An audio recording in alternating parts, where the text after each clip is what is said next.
Sa ganda ng El Nido sa Palawan, isa ito sa mga paboritong pasyalan ng mga turista, hindi lang ng mga Pilipino kundi pati ng mga dayuhan. Iba't ibang aktibidad ang masusubukan doon. Balitang hatid ni Joseph Morong.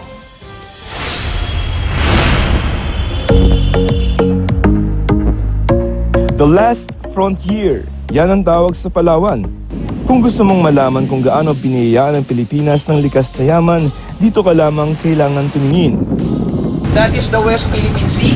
If you go straight there, you'll go to Vietnam, Cambodia, Thailand, and up to China. Sa mahigit 7,000 islands nga ng Pilipinas, 1,007 daw ang makikita dito sa Palawan.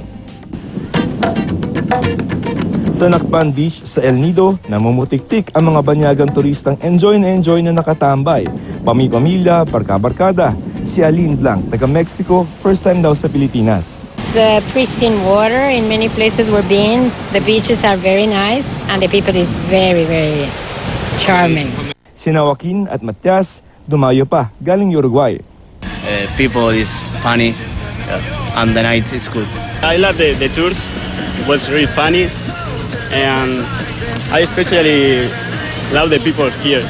It's really funny and it's always smiling, and in my country it's not that. Dito ka sa Nakpan kung gusto mo chill lang. Pero sa mga adventurous, may mga tours dito na magdadala sa iyo sa iba't ibang isla.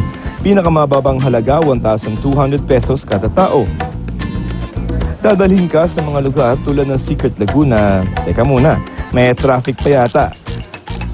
Nakapila ang mga turistang gustong pumasok. That's why it's called secret, because nobody can just enter the place by itself. Maybe it's a discovery. Yeah. What did you find out? Beauty of nature. It's a different kind. First time in the Philippines. First time. How do you find it? Beautiful.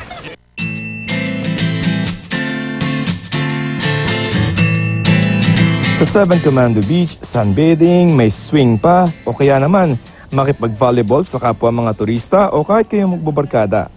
Patok sa mga turista pagkatapos nila mag-island hopping, syempre, lunch by the beach.